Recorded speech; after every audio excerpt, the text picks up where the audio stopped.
Hemos leído el pasaje y el mensaje que es enviado a la iglesia en Tiatira, vemos que incluyen muchos aspectos, muchas cosas que la iglesia debe considerar, pero dentro de ello resalta el llamado de Cristo a su iglesia, un llamado al arrepentimiento, y ese es el mensaje para la iglesia de Tiatira.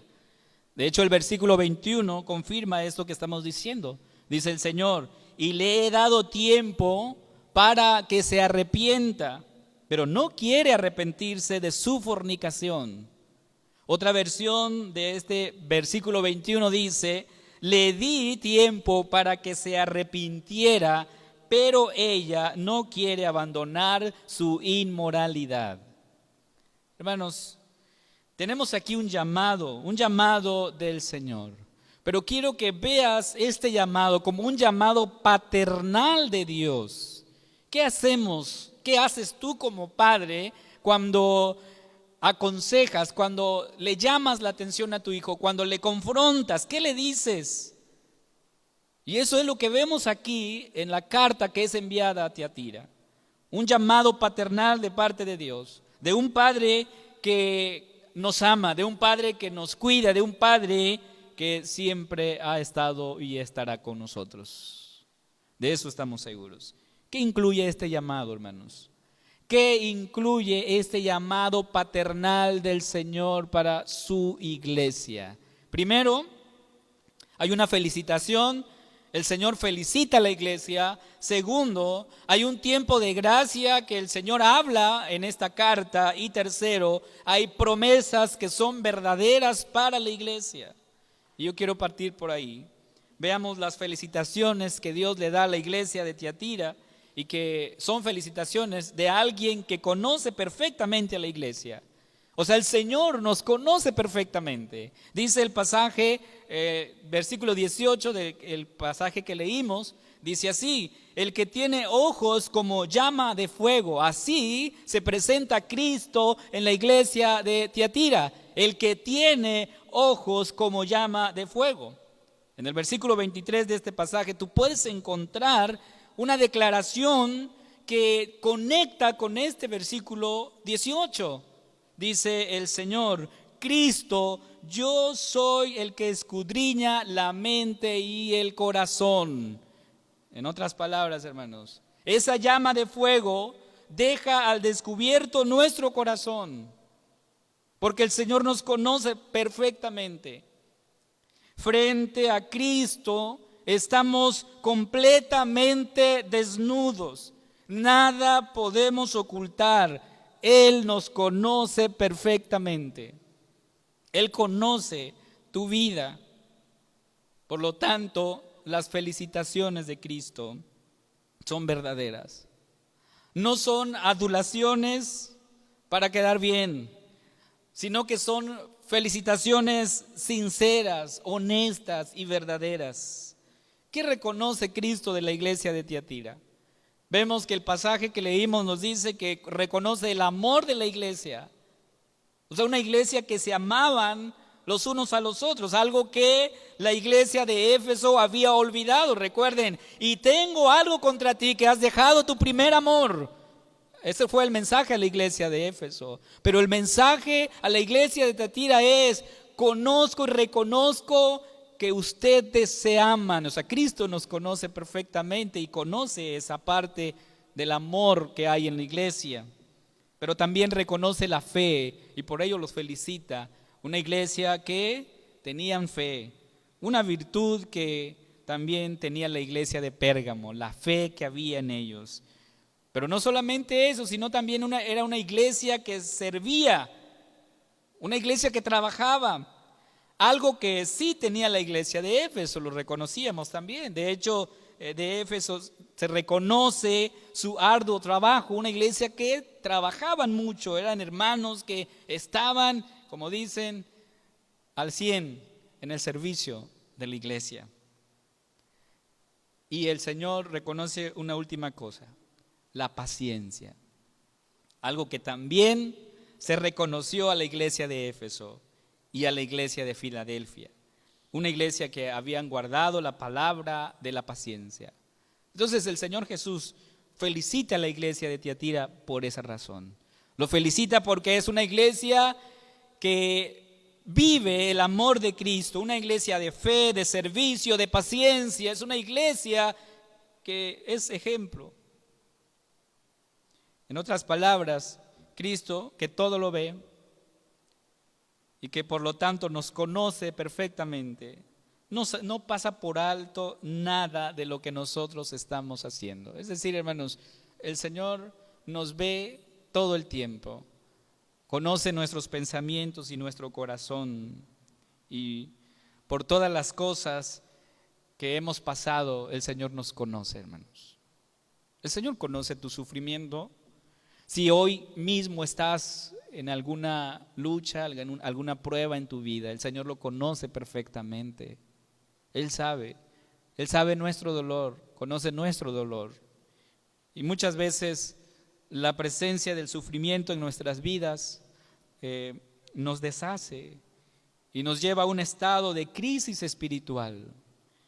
Creo que una de las razones para eso es que escuchamos en la cultura a muchos predicadores que nos dicen que una vez que tú vienes a Cristo, todos los problemas se terminan, todos los problemas se acaban, y que Dios nunca tendrá para ti enfermedades y pruebas, que Dios no tendrá para ti dolor o aflicción, y que cuando nosotros escuchamos eso, sucede que tenemos una crisis en nuestra fe porque la realidad es otra, porque nos enfrentamos a un mundo, a una cultura caída, donde mucha gente está sufriendo, muchos sufren hoy.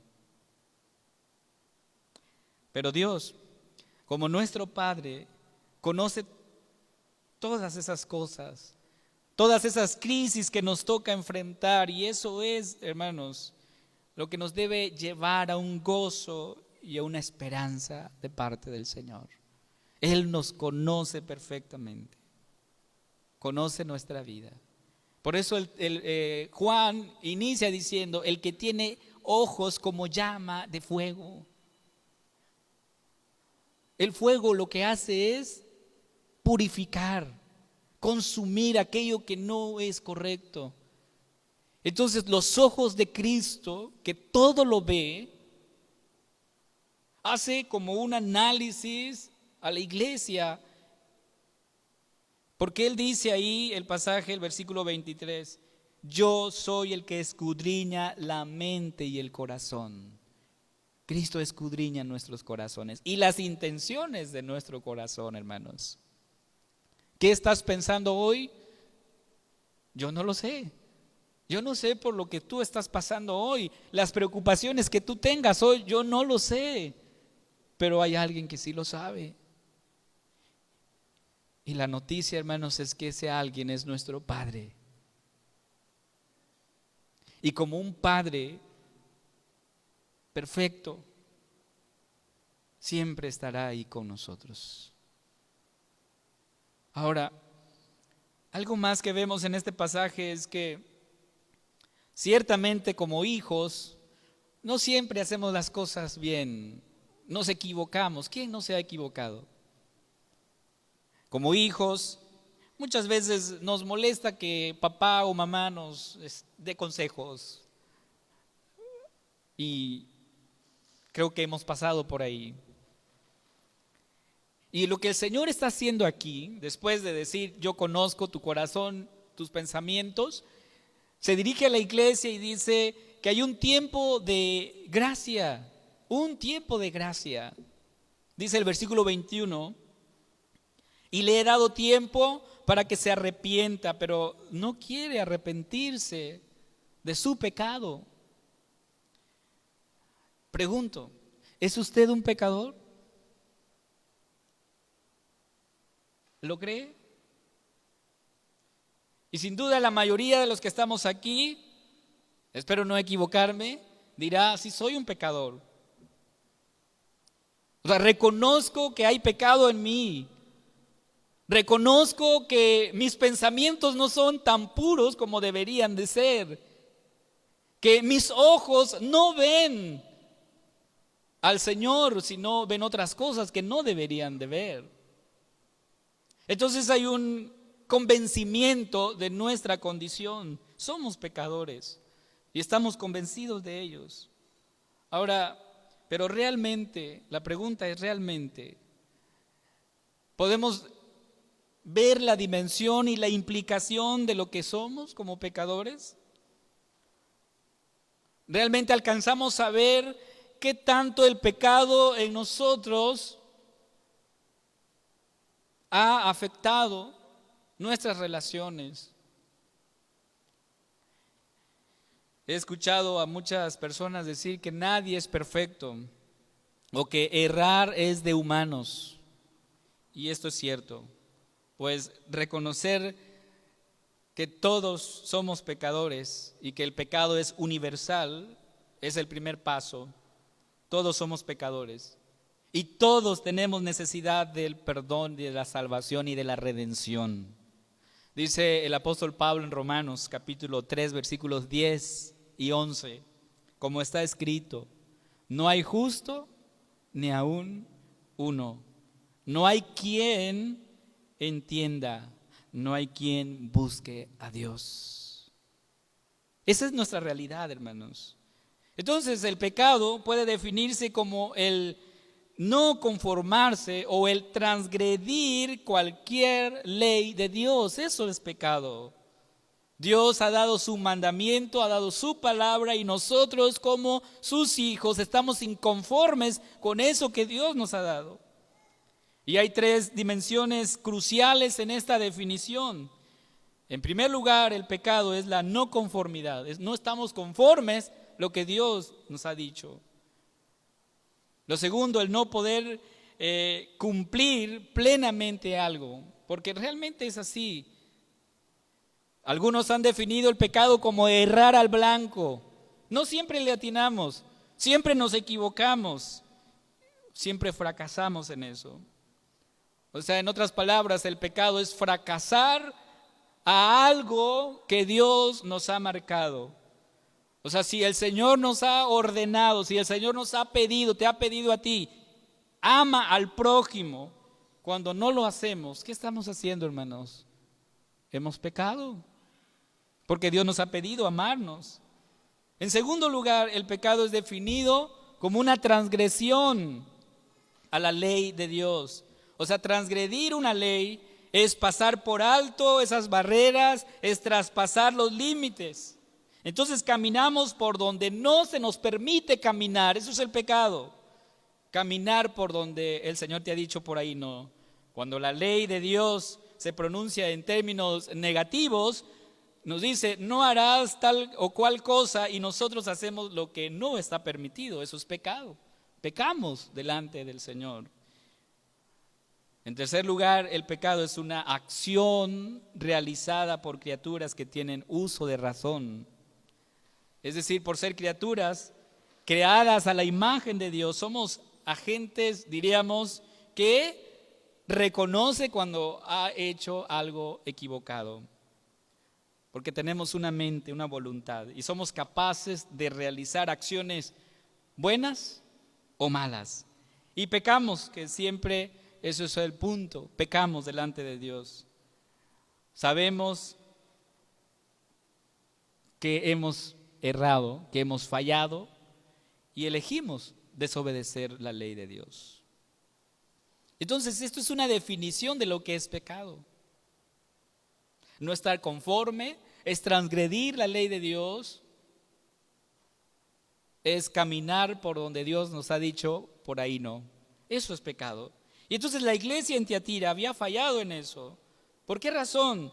Porque dice el texto que ellos toleraban a Jezabel que esta mujer enseñase en la iglesia, pero también que esta mujer seduciese a los hermanos en la iglesia. El versículo 24 dice así el Señor: pero a vosotros y a los demás que están en Tiatira, cuantos no tienen esa doctrina y no han conocido lo que ellos llaman las profundidades de Satanás, yo os digo, no os impondré otra carga, profundidades de Satanás. No solamente toleraban una falsa enseñanza, sino también estamos viendo aquí que la iglesia estaba metido en el ocultismo. Muchas de las iglesias estaban metidas en ello. De ahí viene la idea de que tú podías vivir tu vida loca, ya que el Espíritu Santo no se daña. O sea, tu espíritu no se daña con lo que tú hagas. Así es que vive la vida loca. Así estaba la iglesia. Y entonces hay un castigo. El castigo es: yo la arrojo en cama, dice el Señor, y en gran tribulación. A sus hijos heriré de muerte. Ese es el castigo que está aquí dándonos el Señor. En este punto entonces podemos afirmar que Dios no envía fuego del cielo cada 15 minutos. Cada que tú pecas, cada que tú fallas, Dios no dice: ya falló ella, ya falló él, y ahorita va una columna de fuego para que lo consuma. Dios no hace eso. ¿Por qué crees que no hace eso el Señor? ¿Por qué no hace eso el Señor? Y entonces empezamos a crecer acostumbrados a la gracia del Señor, ¿cierto? Y decimos: es que Dios es misericordioso, es que Dios es amor. No creo que Dios haga eso conmigo. Dios nos ama, y eso no es mentira, es verdad, Dios nos ama. Pero también es un Dios santo, un Dios justo. Y entonces nos hemos jactado de tal gracia que hemos asumido que Dios será tan amable con nosotros como siempre. El Señor no va a hacer algo en mi contra. Algo de esto le pasó a la iglesia de Tiatira. Sin duda, el Señor ya les había hablado, pues el texto dice: y le he dado tiempo. El Señor había hablado a la iglesia, les había dicho lo que tenían que corregir, y entonces habla de un tiempo. Les he dado tiempo para que se arrepienta, pero no quiere arrepentirse. O sea, hermanos, ¿arrepentimiento qué es? ¿Qué es el arrepentimiento? Cuando tú dices: tienes que arrepentirte de lo que has hecho, ¿qué es arrepentirse? Bueno, arrepentimiento es un cambio de parecer, es un cambio de dirección. Si tú vas hacia ese rumbo, hacia esa dirección y te arrepientes, es cambiar completamente. Eso es arrepentimiento. Por lo tanto, hermanos, el Señor está diciendo: le he dado tiempo a la iglesia para que se arrepienta, pero no quiere arrepentirse. No quiere dejar esa vida. Y aquí el pasaje, tú puedes ver la gracia de Dios. Aquí tú puedes ver la gracia de Dios. Porque como he dicho, el Señor no te envía una columna de fuego para consumirte. Porque su gracia, hermanos, y su misericordia se renueva cada día. Pero no abuse. No abuse de la misericordia de Dios. No diga: el Señor siempre va a hacer esto conmigo. No, porque aquí el Señor está juzgando a la iglesia, está diciendo: le he dado tiempo, le di tiempo para que se arrepienta y no quiere. Y entonces ese tiempo es el periodo de gracia que hasta el día de hoy se ha extendido para que nos arrepintamos. O sea, el Señor sigue extendiendo su gracia hasta hoy, hasta el día de hoy, hermanos. Pero llegará el día, y les aseguro, llegará el día, hermanos, que el arrepentimiento ya no tendrá razón ni sentido, porque tal vez sea demasiado tarde. Dice Mateo 13, 50 al 49. 49 al 50. Dice: así será al fin del siglo. Saldrán los ángeles y apartarán a los malos de entre los justos y los echarán en el horno de fuego. Allí será el lloro y el crujir de dientes. Entonces, hoy es el tiempo de arrepentimiento, hermanos. Hoy, no mañana, es hoy. Entonces, vivamos una vida de continuo arrepentimiento delante del Señor. ¿Qué incluye este llamado paternal del Señor, hermanos? Primero, Saber que Él te conoce perfectamente, sabe lo que tú estás pensando. Él conoce nuestra vida completamente. Y porque nos conoce bien, nos ha dado un tiempo. Ha extendido ese tiempo de gracia para su pueblo. Y es tan bondadoso el Señor que no solamente ha extendido su tiempo de gracia, sino que también, hermanos, nos ha prometido algo. Hay promesas para el vencedor. Dice el versículo 26, al que venciere y guardare mis obras hasta el fin, yo le daré autoridad sobre las naciones. En todos los mensajes que el Señor envía a la iglesia, tú puedes encontrar promesas, hermanos. Promesas a las iglesias. Dice el versículo 7 del capítulo 2, al que venciere le daré de comer el árbol de la vida. El mensaje a Éfeso. El mensaje a Esmirna, en el versículo 10 dice, yo te daré la corona de la vida. En el mensaje a Pérgamo, versículo 17 dice, al que venciere le daré de comer del maná escondido y le daré una piedrecita blanca. Y la promesa a Tiatira tiene que ver con autoridad sobre las naciones. Y también habla de la estrella de la mañana. Dos cosas aquí.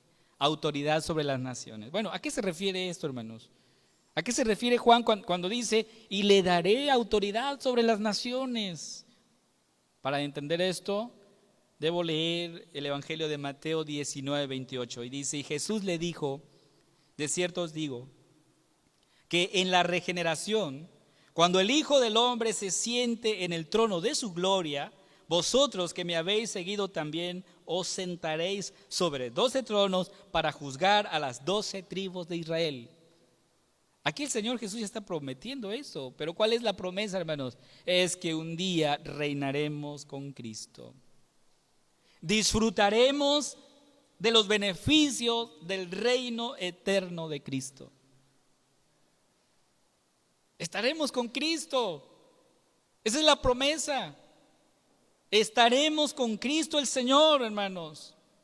Entonces, si tú crees en Cristo como tu Salvador, no solamente recibes el beneficio de estar con Cristo, sino que hay otra promesa que aquí Juan nos pone, y es la promesa del lucero de la mañana. Dice el versículo 16, yo Jesús he enviado mi ángel para daros testimonio de estas cosas en las iglesias. Yo soy la raíz y el linaje de David, la estrella resplandeciente de la mañana. Si creemos en Cristo, hermanos, como nuestro Señor y nuestro Salvador, la promesa es que veremos el lucero de la mañana tal como es Él. Porque ¿quién es el lucero de la mañana? Cristo. Y aquí se nos promete que vamos a ver a Cristo y que ese día será hermoso e inigualable y también inexplicable, porque yo no sé cómo será y cómo va a ser ese día, pero yo sí veré a Cristo. ¿Tú lo verás? Amén. Veremos a Cristo tal como es Él. Ahorita tenemos una imagen de lo que es Cristo. A lo largo de la historia, hermanos, Dios ha demostrado que sus promesas se cumplen. Dios cumple su palabra. Dios jamás va a romper o va a cambiar su promesa, porque las promesas dadas a la iglesia se va a cumplir. Tenlo por seguro. ¿Qué pasa con nosotros? Nosotros rompemos nuestras promesas que hacemos a los demás. Rompemos nuestras promesas que le hacemos a Dios, porque prometemos y decimos, Señor, este año yo prometo leer tu palabra, prometo asistir a la iglesia, prometo servirte. ¿Y cómo vamos? ¿Estaremos cumpliendo esa promesa? Algunos que reconocen que tienen un temperamento fuerte dicen, prometo no enojarme ¿Cuándo fue la última vez que usted se enojó? Hermanos, nosotros prometemos y nos olvidamos de esas promesas, pero Dios jamás va a romper, Dios jamás romperá su promesa hacia nosotros. Entonces aquí en el mensaje a Tiatira encontramos felicitaciones a la iglesia. El Señor felicita a la iglesia por su amor, por su fe, por su paciencia, por el trabajo que tienen ellos. Pero hay algo que el Señor le dice: mira, tú estás tolerando a esta mujer Jezabel que seduzca a mis hermanos. ¿Quién era Jezabel? Tú puedes regresar un poquito al Antiguo Testamento y vas a encontrar que era la esposa de Acab, Jezabel, una mujer que llevó al pueblo de Israel a postrarse ante los ídolos. Sedujo al pueblo. Y entonces esta misma mujer, dice Juan, está en la iglesia. Alguien como ella. Y aquí es donde viene el tiempo de gracia. Hay un tiempo de gracia, hermanos. Dios aún extiende ese tiempo de gracia para nosotros. Y la promesa del Señor es verdadera. Si Él dice: he extendido mi tiempo, es porque es verdad. Entonces el mensaje de Jesús, cuando inició su ministerio, fue Marcos 1:15. El tiempo se ha cumplido. Eso significa, hermanos, que si hay un tiempo, ese tiempo un día se va a cumplir, va a terminar. El Señor está diciendo aquí: he extendido ese tiempo y un día se va a terminar ese tiempo. Cuando el Señor Jesús viene a este mundo, Él dice, sus primeras palabras fueron: el tiempo se ha cumplido y el reino de Dios se ha acercado. Arrepentíos y creed en el Evangelio. Fue el mensaje de Jesús. Y es el mismo mensaje hoy, hermanos. Un llamado al arrepentimiento. Jesús llamó al pueblo en ese día a arrepentirse, y es el mismo llamado que nos hace el día de hoy. Pregunto: ¿de qué cosas tienes que arrepentirte? ¿Hay algo? ¿Crees que Cristo perdona tu pecado? Y todos decimos sí, aunque ahí bien quietecito decimos sí, ¿verdad? Sí, sabemos que el Señor perdona nuestros pecados. Pero ¿por qué crees que el Señor perdona tus pecados? Porque le hablas sinceramente a Cristo y dices: sí, esta semana te he fallado, pero me arrepiento y perdóname. ¿Porque eres honesto? ¿Por eso el Señor te perdona? ¿Por qué perdona el Señor nuestros pecados, hermanos? Primero, porque Él tiene el poder para hacerlo. Jesús tiene el poder para perdonar pecados. Tiene la autoridad para perdonar pecados. Y segundo, porque Él ha prometido. Ahí está la promesa del Señor. La promesa del Señor es que si confesamos nuestros pecados, Él es fiel y justo para perdonar nuestros pecados y limpiarnos de toda maldad. Esa es la promesa del Señor. Que cuando tú vas y confiesas, la promesa es que el Señor nos perdona, hermanos.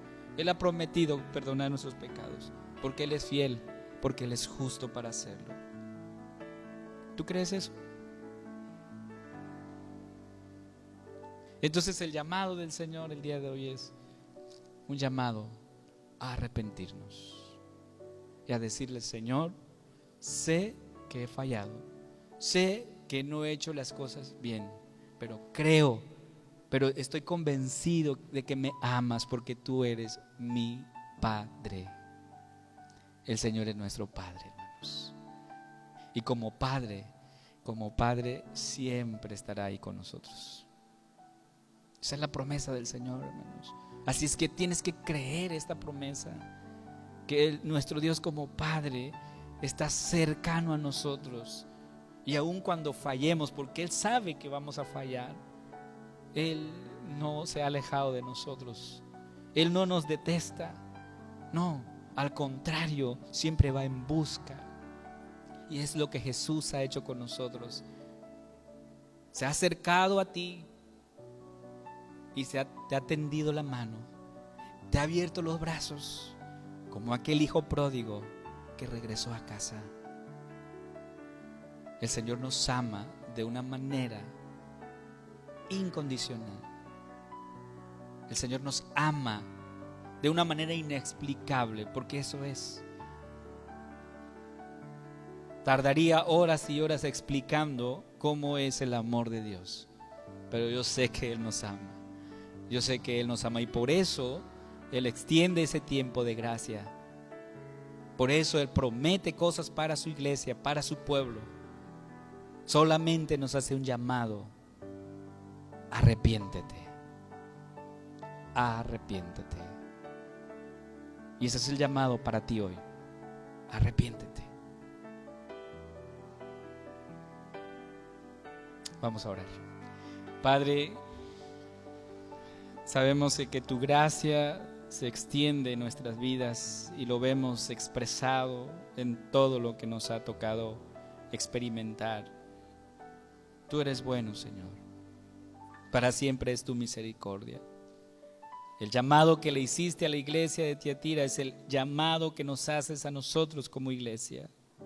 Un llamado a arrepentirnos, a dolernos de nuestro pecado, porque tú, siendo bueno, siendo misericordioso, nosotros respondemos equivocadamente a ti. Nosotros respondemos, Señor, no como tendríamos que hacerlo. Por eso nos acercamos a ti, Señor, conscientes de nuestra condición, pero seguros de tu perdón, porque dice tu palabra que si confesamos nuestros pecados, tú eres fiel y justo para perdonar nuestros pecados y limpiarnos de toda maldad. Que así sea, Señor, porque así lo creemos. En el nombre de Jesús oramos. Amén.